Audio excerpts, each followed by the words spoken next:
Welcome back to another Supercoach Insider podcast. My name is Swiz, here to talk Road to Round 1, part season. The season starts with a draw.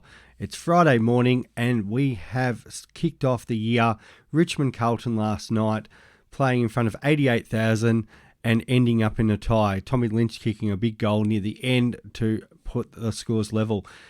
Very interesting feeling after the game. Usually there's a lot of banter between the Richmond and Carlton supporters. And having 88,000 people trying to leave at the same time was interesting. A lot of laughs, a few pats on the back. And it was just a really odd feeling. But that's the way footy goes. So it wasn't the greatest match, but we'll get into all that very soon.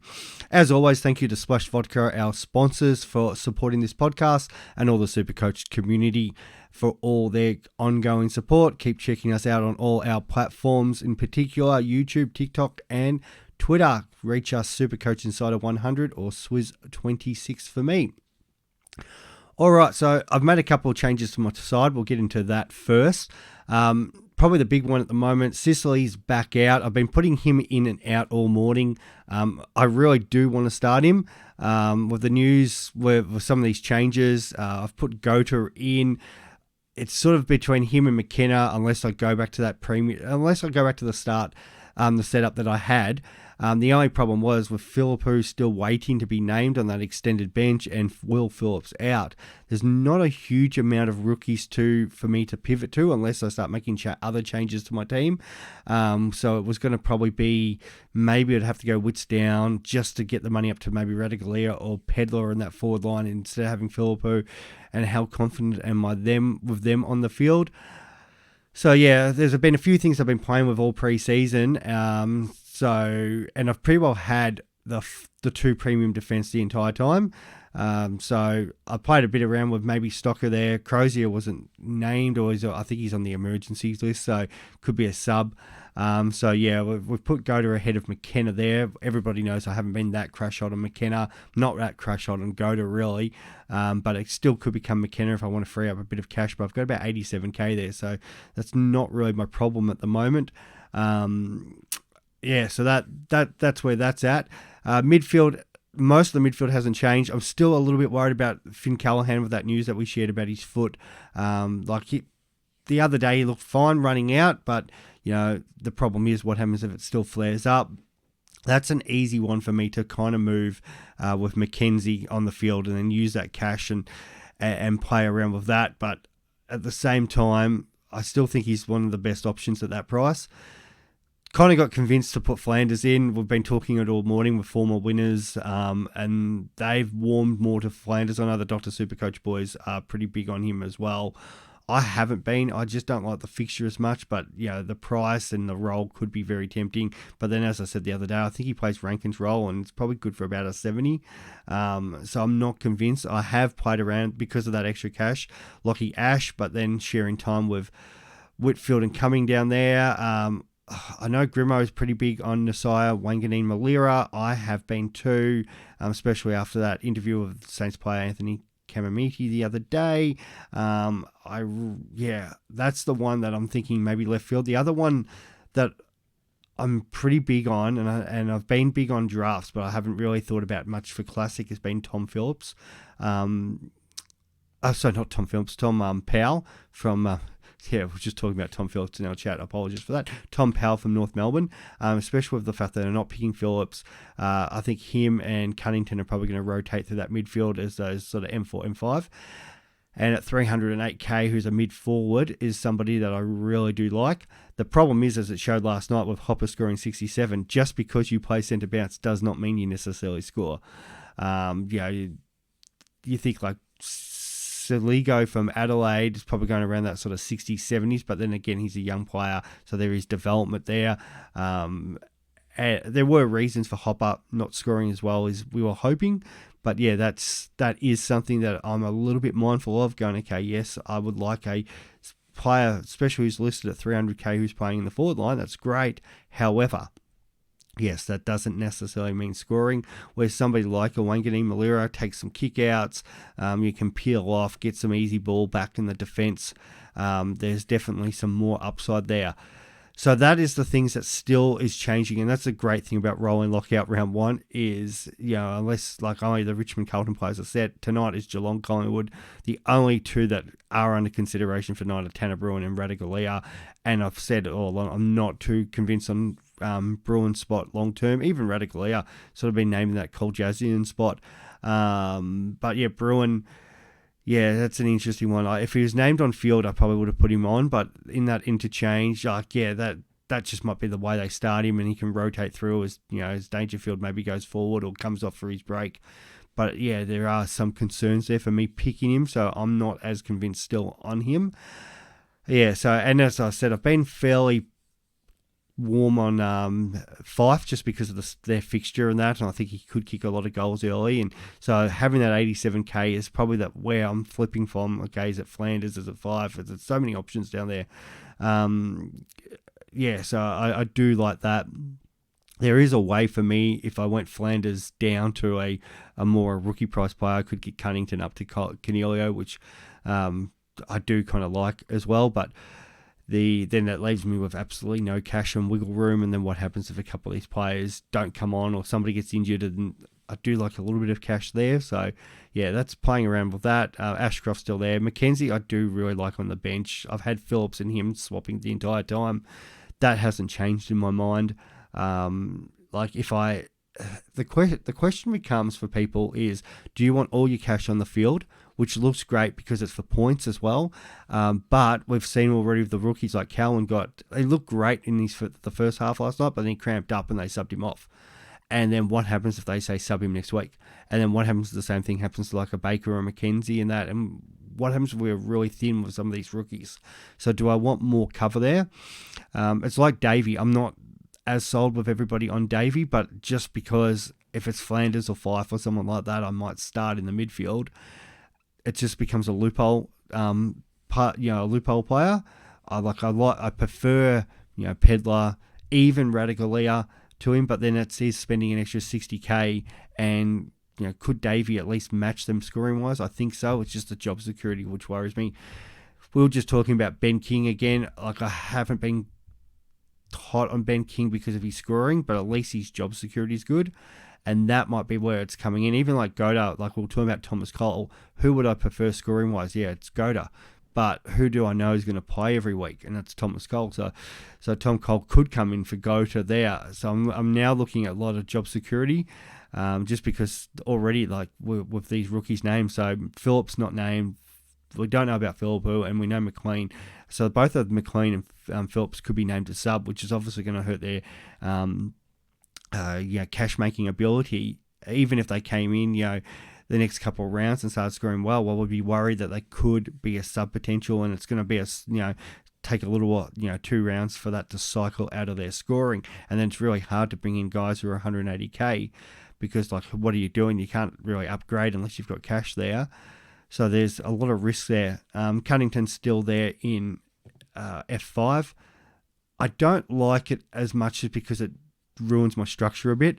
I think it's slightly too deep in that forward line. I'd probably prefer if I had Flanders named there, but just because of his price, I've got to start adjusting things, and then it's starting to put Wits down to English or Darcy, and I don't like it as much.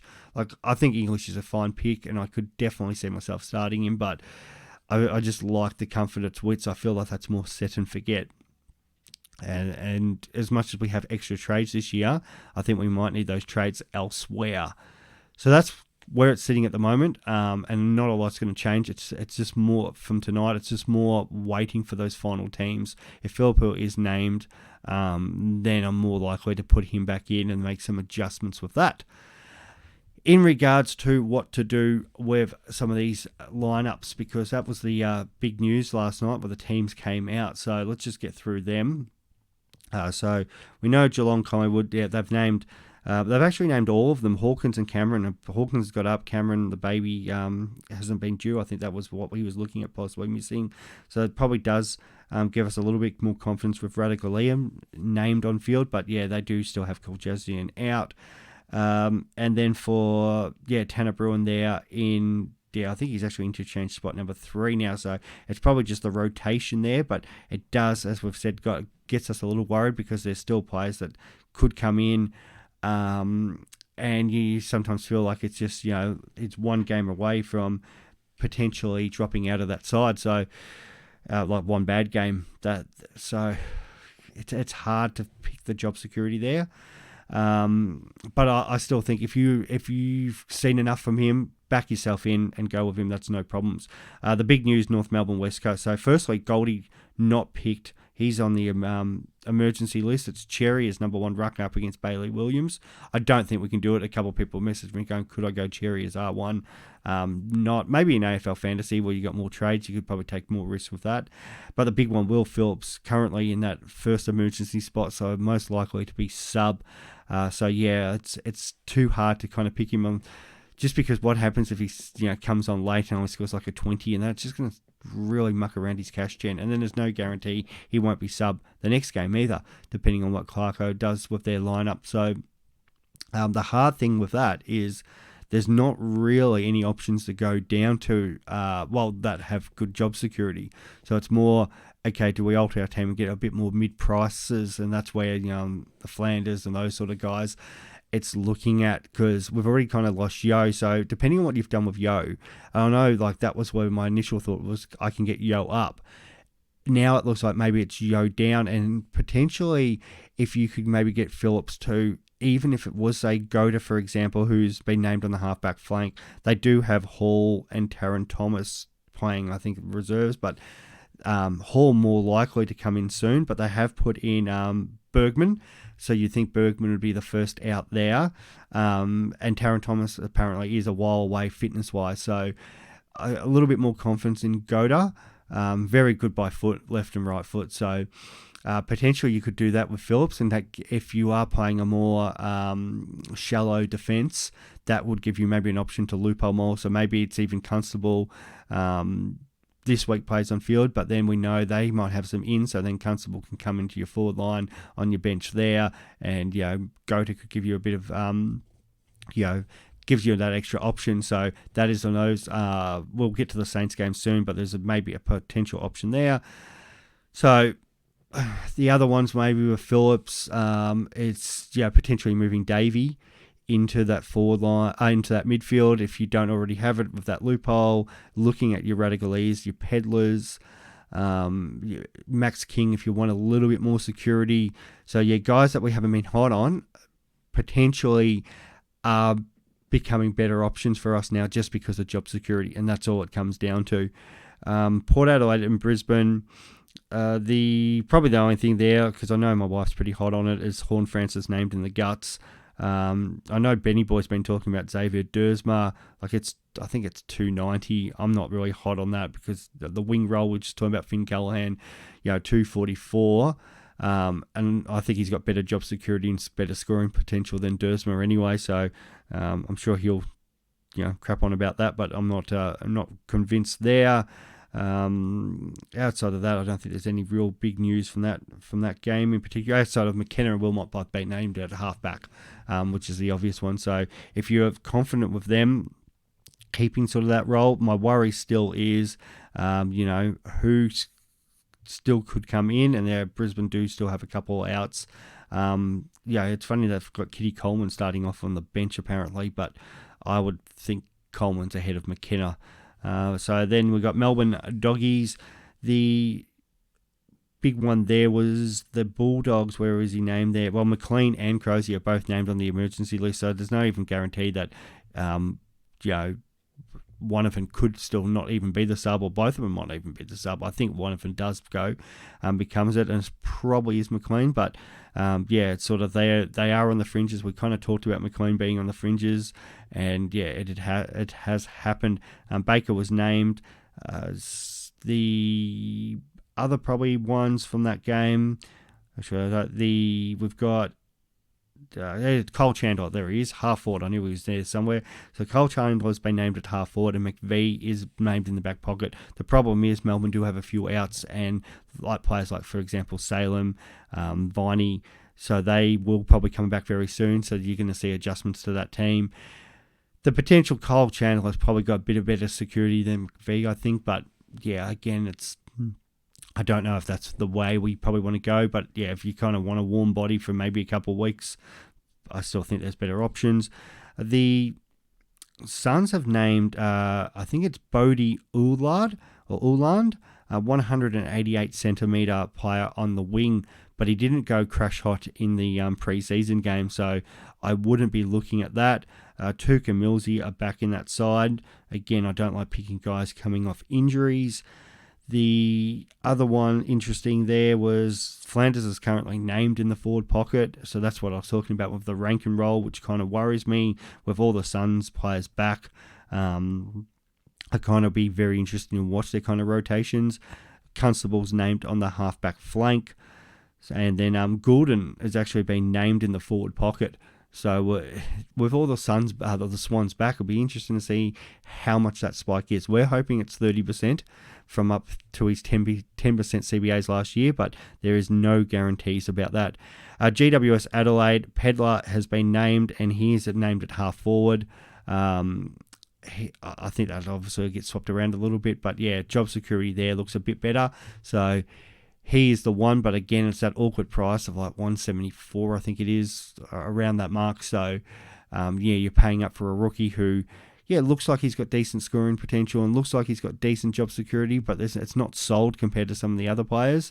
There's a bit of a worry with that one. These are extended squads, but being named on the field is obviously important there. The Giants have also got Flynn in the ruck up against Riley O. That'll be actually interesting. Callahan's been named on the wing as expected. Outside of that, there's not too many more. Like the Whitfield Ash coming. We like them all, but how many points do they take off each other? The Hawks Essendon game. You've got guys like Brockman, Menzies, and Tipper who've been named on the extended bench, so they could still find their way in. Caldwell's also on that extended bench at the moment. I would think he probably, if he gets himself up, will be in that best 22. Nick Martin's also on that extended squad. That's interesting. So the Bombers in that forward line has gone Davey, Perkins, Durham, and Langford. Heppel and Sheila found themselves on the wing, so we're trying to work out what that sort of setup is, and that's the worry about Davey. We've all got him, it's about 50-odd%, but there's a couple Bombers there right on the fringe, so one bad game and potentially finds its way out, so I'm really worried a bit about that job security. Ridley's named back on Green. I still think that's a good matchup for him. I still think we also need Green as well. If you don't have him, you probably should have him. Newcomb is up against Setterfield we think that's the matchup they will go with, and that's what we talked about. Setterfield playing against their opposition's best player, and not as in a tagging, but more just a run with and around that ball. With the Saints and Freo game, Kamamiti's on the extended bench, and so is Sturt, but I think they probably potentially missed out. Bartel and Windhagen higher on that extended bench list, so potentially they both. Philippou at the moment is number 5 on that slot, and Rossline hadn't confirmed either Kamamiti or Philippou for starting yet, so I'm expecting probably both of them to miss out, and again that does make it hard because of their price, because of the cheaper rookies of the expensive one. If you don't have cash, you are going to have to alter your team for that. King is probably as close to a straight swap for Philippou if that's you want somebody with a job security, so something to consider with that. But unfortunately some of the options there aren't the greatest, and that's where now these mid prices do come into vogue. And that's what we thought. As much as I don't like Flanders scoring as much, and Callahan, I'm real worried about that foot, and we can talk about those 300,000 guys, but maybe it is a premium down to them just because we got guys with job security that we've really got to think about. In regards to last night's game, wasn't a great game of footy skill-wise. Naturally first round. Players are getting that out of their game, and also comes into it is just Richmond does usually play kind of scrappy brand of footy. Taranto was everywhere. Would not be surprised if he was in the votes, but he did butcher the ball, and that's why he's 123 Dream Team only got to 103 Supercoach, but could absolutely think he'll tear up games. If you haven't put in your team yet, the only player you can still do it and not have Richmond and Carlton players, and the only ones that's going to really affect is maybe Doherty, Cowan, Hopper, which some people may be reconsidering now, and Taranto, which is not going to price yourself up after 103, just slightly more than his break even, so you could potentially get him back in afterwards. But the rest of the players naturally you can put in. But yeah, I thought Taranto was fantastic, and he's definitely going to be a top 6 forward for us, going to tear games. Daniel Rioli was probably the best player on the ground. I thought Hewitt was fantastic for 3 quarters. I probably had him, but then just because the way he kind of faded a little bit in that last quarter, so probably Rioli and then Hewitt. Brilliant game from half back, and maybe we're probably underselling Daniel's role down there a bit.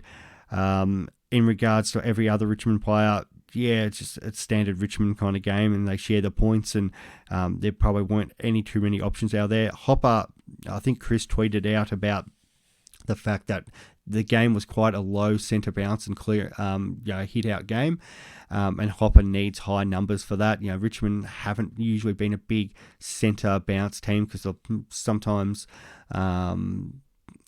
the percentages, maybe those games have been lower goals or whatever, but we were actually quite high at scoring goal last year team. So, but yeah, for whatever reason, actually that was why, because Hopper took his break last night, and obviously there was a number of goals down in last night's game. So Hopper, so he missed a few of those centre bounces and that obviously affects his opportunity to get clearances, and he only had that one clearance last night, which I think set up Lynch. So I think that will improve, but yeah, we definitely want a big boost on that 67. Cripps, I was a bit surprised in it with 121, and that I thought he was probably tracking more 100. Sard was brilliant. I've got no problem with the 62 Dream Team to 115 Supercoach from Sard, because he was so influential in that, especially that last quarter. I think Doherty got robbed a little bit with the 108. He was brilliant second half. So yeah, definitely the Blues defenders were just brilliant last night. But then, the natural thing there, and we've said about their list, it really falls away. Like their best 9-10 players were awesome, but there's some of their other players then having to carry the load. Ollie Hollands did pretty good. I think he's covered the most kilometres on the ground, so well done to the young fella there, and that's what he's in there as a winger. But yeah, the scoring potential, I think that's where he is, mid-50s and that, so that's where it made it hard for him to be picked. It will be interesting to see if the trend of round 1 continues, if it's sort of scrappy football, or if that was just because of the way the two teams played. But definitely defenders looked really good last night, and that kind of makes you want to pick a couple more premium defenders. But the only issue with that is that that's where our best rookies are. So I think maybe it's 2 premiums down back, just because the amount of rookies there compared to everywhere else.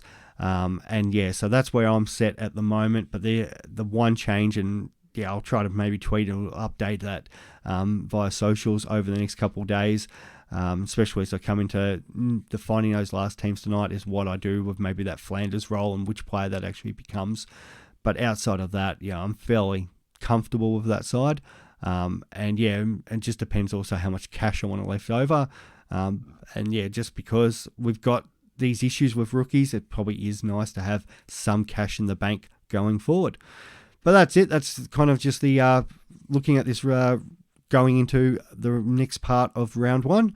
And any questions, feel free to hit us up on Twitter, and we'll try our best to answer them. Thanks, guys. Tune in soon. Bye.